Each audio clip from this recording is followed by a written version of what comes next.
we stopped in Jackson, Wyoming last night, and it's beautiful out here. It's like US 26 westbound that we are on. There was a chain line effect. Sure, that's 17. There's a chain line effect, and we decided we're not going to continue. It is not worth it. So we pulled over in a high school with cows on the other side. Last night was creepy though. We pulled in and there's like this one cow that was like super close to the fence, and he's just staring you down, like watching you go. It's really creepy. How'd you think the roads were last night? Interesting. Why? Well, we took a way we've never taken before. Yeah. It was all snow. Pretty much ice snow because it was so thin. Well, I'm surprised there was no chain line effect where we were. Yeah. But once we came out of that pass there, and we were going through this village, there was signs saying chain line effect for Trenton Pass and all that stuff. Yep. So it was snowing and shitty, so just decided to say screw it and we'll stop for the night, not risk it. Yep. We don't want to hurt anyone because we're so big, and we don't want to hurt ourselves. And just for a load. Oh, so yeah, when you put chains on the truck, our insurance doesn't cover us. So why risk it, right? I don't know, it's kind of weird, but insurance claims that if you have to put chains on, you shouldn't be driving because you're risking your equipment for no reason, right? But even if I, like, let's say I did have insurance, if I did put on my chains, we still wouldn't be driving because it's just not worth it. No, and that's just it. Like, insurance or non-insurance, we still wouldn't do it. It's not worth it whatsoever, you know? We kind of got lucky that we found the spot last night, or else we would have had to chain up. Yeah. Because it's a tiny village and there's nowhere to stop. What screwed us over is that once you get out of the village, like, it's a super, like, cute ski resort, and then as soon as you're out of it, that's when they have the sign saying chain line effect, but it's like, there's nowhere else to go. Like, we just passed the village. Where are we supposed to go? And my phone was being slow. I barely had any service, so it was a bit hard, that's for sure. So yeah. Yeah, we didn't make it as far as we wanted to. Now we're, what, 6 hours away from our shipper. Yeah. But they're open 24/7 and we get to call. Yeah, we make our own appointment. It's not too bad. And then tomorrow we have to drive another, well, pretty much tonight, another 600 to 700 kilometers to Portland, Oregon, and then after that, pretty much 100 kilometers to Woodburn, Oregon. So yeah. My son's going crazy back there. Oh, I still haven't fed him. So yeah. Now that it's daytime though, we still like are kind of in the mountains. You guys will probably be able to see some nice scenery. Ooh, last night was pretty cool. There was a sign. I never thought in my life that we would see a construction sign that said, "Watch out, bison's on the road." That was neat. Like, certain areas was mountain goats, and then after that would be deers, and like deers obviously, you know, you expect that. Next thing you know, you get into like a bear area, and then after that you get into a bison area, you get into an elk area, like moose. It was pretty cool, but we didn't get to see any of it. We saw the tracks though. Yeah, and if anybody's wondering what road we took, we were on US 26 through Wyoming into Idaho. So. Yeah. So you get to go through like national parks and stuff like that. Well, we were right under Yellowstone National Park. Yeah. So we were pretty close. Thank God the school's not open, eh? I know. Just see a bunch of teachers rolling in and stuff.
fuel up, and then we went inside.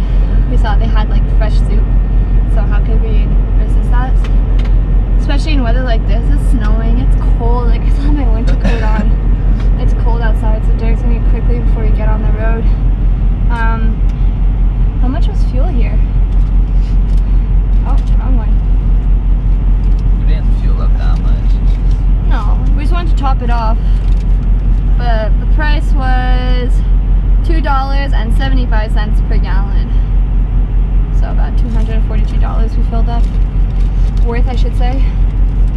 So yeah, that was good. One thing I hate about Flying J is they have cinnamon buns, and like cinnamon buns is my favorite thing like ever. So it's so hard going in and not getting some, but like after being on vacation, we ate so much junk. Like that's pretty much all we got for gifts too, you know. It's an easy gift. They give us like chocolate and like Skittles and all that stuff. A huge thing of, what is it? Toblerone? Yeah. So we got a massive thing of that. It's in the fridge because we're really slow at eating that. So yeah, we want to get back into our healthy habits again. Like before we went home, like making casseroles, making soups, you know, like all that stuff. So I want to get back in those habits. I find it funny though when like I see people, you know, truckers saying, oh, I'm eating healthy, I'm eating Subway, oh, I'm eating a salad from Wendy's, oh, you know, all this stuff. In reality, it's not. Like, make your own subs, go to Walmart, buy your own. No, it's really not. Like, people think it's healthier than some stuff, and like at the same time, for salads, like the dressing that goes on the salads is the worst thing ever. And like McDonald's, if you go to McDonald's to get a salad, I think it's like Caesar salad has more calories in it than a Big Mac. Like, so why don't you just make your own salad, you know, put spinach, and then you add some Italian seasoning, which is like a light dressing, or even like a poppy seed dressing, lemon dressing, any of that stuff. So yeah, I find it super funny when people say, oh, I'm eating healthy, I got a Subway, and then the next thing you know, they're eating Subway again the next day, when like you could have just went to Walmart, it would have been cheaper, grab all your stuff you want to make. I don't know, I find people just get too lazy. Like, what kind of soup did you get? I don't know the name of it. It's like tomatoes, noodles, carrots. It's a bunch of vegetables. Green beans. Yep. Yeah. It's really good. Not that many calories too. I think it's like 110. That doesn't really matter. Just saying it. We haven't really stopped at a Walmart to grab ourselves anything. Like, we have hamburgers, yogurts to eat, stuff like that, but like I said, a nice soup right now is amazing. We need to make our chili again. Our chili was thebomb.com. Yeah. Like, I thought it was amazing. So yeah, we're gonna eat our soup and then we're gonna get back on the road. So hope you guys enjoyed the beautiful scenery we saw this morning. I don't know if you guys liked it or not. I thought it was beautiful. Every 2 seconds me and Derek were like, oh, you know, taking photos, all that stuff. There's a lot of wildlife, and then yesterday there was antelopes on the side of the road. That was cool. Antelopes are really cute. They're adorable in my eyes. So yeah, saw a lot of scenery, a lot of mooses today. So no bisons, unfortunately, no bisons, but I'm sure if we drove there during the day, we would have saw like a huge herd of them. I think it's because it was nighttime and there was gates on the side, so I feel like there's a bunch of bison staring at us when we were driving through, just we could not see them. That was it. So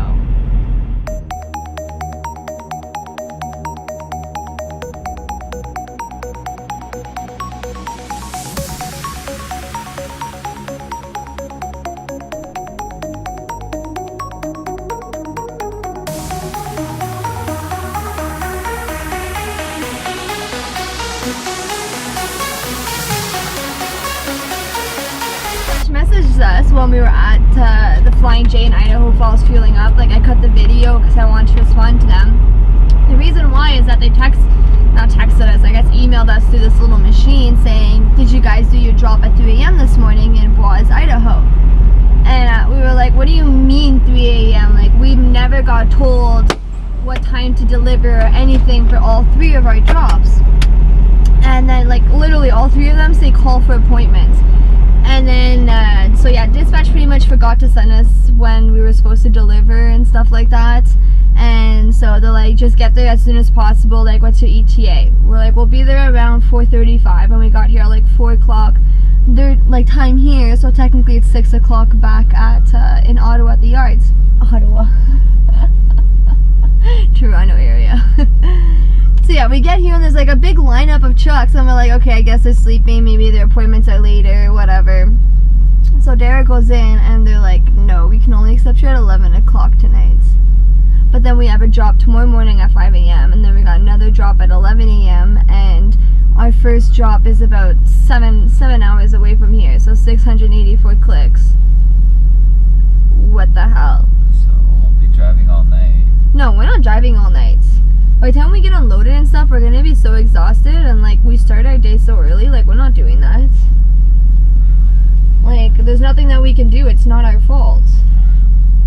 Like it's dispatch fault, right? So you're gonna break your leg and arm for like something they did wrong? You know what I mean? Like it'd be different if like we didn't drive all morning and all night and like, you know, we got a good sleep, then for sure it makes sense, but you really want to break your leg and arm for that? So yeah, now we're parked at Blue. It's not even a Blue. What do you call that? There's no E at the end. Blue? No, it's blue. Blue? I think it's a natural. Oh no, it's fuel. No. I thought it was natural gas. But no, it's fuel station. No, it's good clean fuel. That's what it's called. Yeah, there's nothing else around. There's a Walmart and a Lowe's, but we can't even fit there. There's not even a washroom here. Like, there's not like this blue thing. Only has like fuel islands. That's it. And parking. And parking. That hasn't even been plowed, so you get stuck in here. Yeah, it's a bit sketchy. Yeah, it kind of is. So yeah, that really does suck. What are we supposed to do for 6 hours? The problem is it's not really long enough to sleep Yeah. and get a reset in. Yeah. Because if not, I'd do my 10-hour right now, and then go get unloaded and then head out after that, right? And what scares me is what happens once we get there at 11 o'clock. Because they're loading so many people. Like, there's probably about 7 trucks there, and there's more that I keep seeing coming. So, like, Oh, we'll definitely. all these guys, too, are obviously waiting, too. They're all reefers. Well, it's probably one of those places that, like, you're there for, like, 3-4 hours. So there you go. You're there at 11. You know, you're going to be there till what, like 1, 2? That's like 3, 4, like 5 a.m. back home. Like, it's just going to drain us. That's why I don't think it's worth driving after. We'll just be exhausted. We'll see how we feel after. Maybe I'll drive a bit and then. Like a rest area or something like that. Yeah, I just don't want to break our necks for nothing. No, absolutely. Welcome to the trucking world. This is exactly it. You rush, and when you get there, you gotta wait. Like, it's all it is. Even when, like, sometimes when you rush, everything makes sense. But that's when, like, you're delayed. If you spend too much time at a chrome shop or, like, outside and you gotta rush, that's okay. But yeah, that should be a memo for trucking. You want to join the trucking industry? Perfect. Let's rush and make you wait.